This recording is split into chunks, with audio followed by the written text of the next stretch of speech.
प्रधानमंत्री नरेंद्र मोदी के 21 अप्रैल को राजस्थान के बांसवाड़ा वाले भाषण के बाद कांग्रेस आग बबूला हो गई है। सिर्फ कांग्रेस ही नहीं बल्कि जनता में भी प्रधानमंत्री की छवि धीरे धीरे धूमिल होती दिख रही है।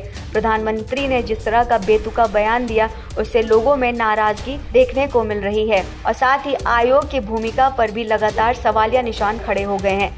पीएम मोदी के दावों की राहुल गांधी समेत पार्टी के दिग्गज नेताओं ने कड़ी आलोचना की है और उन्हें झूठा बताया।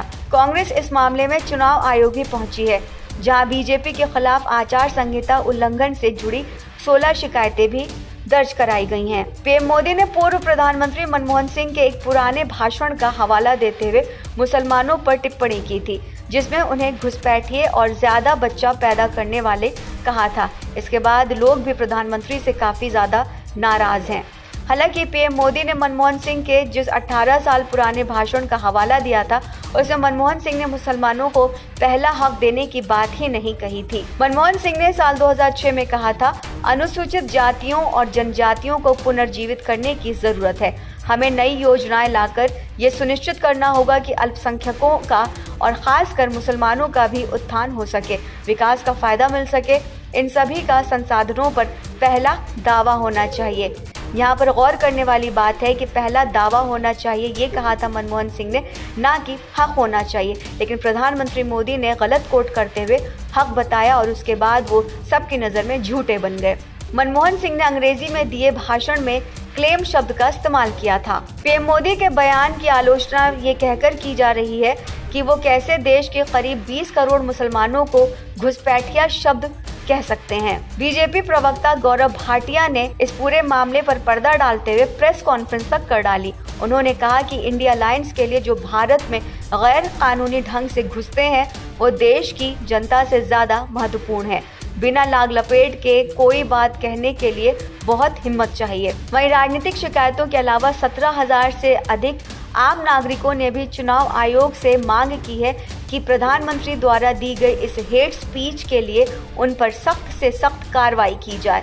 इस सारी आलोचनाओं के केंद्र में एक बार फिर चुनाव आयोग की भूमिका पर सवाल पैदा होने लगे हैं। लोकसभा चुनाव 2024 के तहत देश में आदर्श आचार संहिता लागू हो चुकी है। चुनाव आयोग की तरफ से लागू कोड ऑफ कंडक्ट के मुताबिक चुनाव प्रचार के दौरान ना तो धार्मिक प्रतीकों का इस्तेमाल किया जा सकता है और ना ही धर्म, संप्रदाय और जाति के आधार पर वोट देने की अपील की जा सकती है। लेकिन जितनी भी रैलियां होती है, बीजेपी उसमें भगवान श्री राम का जिक्र भी करती है और कहीं कहीं पर उनकी प्रतीकों का भी इस्तेमाल करती है। आचार संहिता के मुताबिक किसी भी धार्मिक या जातीय समुदाय के खिलाफ नफरत फैलाने वाले भाषण देने या नारे लगाने पर भी रोक है। इन नियमों का हवाला देते हुए विपक्ष और सोशल मीडिया पर कुछ लोग पीएम मोदी पर कार्रवाई की मांग कर रहे हैं। कांग्रेस नेताओं ने सोमवार शाम को चुनाव आयोग का रुख किया।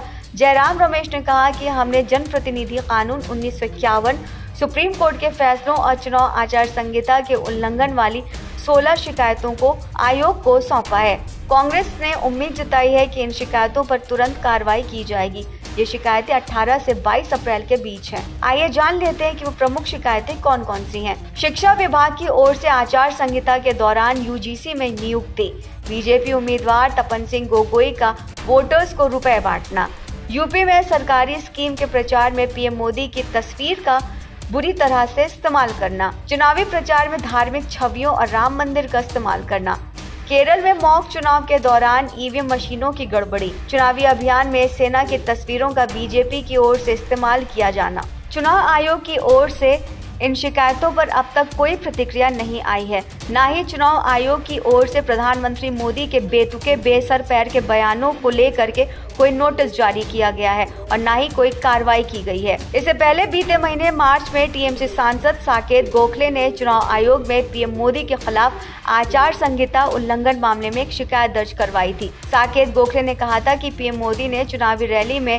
भाग लेने के लिए वायुसेना के हेलीकॉप्टर का इस्तेमाल किया है। टीएमसी की शिकायत पर आयोग की ओर से चुप्पी साध ली गई। कुछ लोग बीजेपी के मामलों में चुनाव आयोग की इस निष्क्रियता को विपक्ष के मामलों में सक्रियता से भी तुलना करते दिख रहे हैं।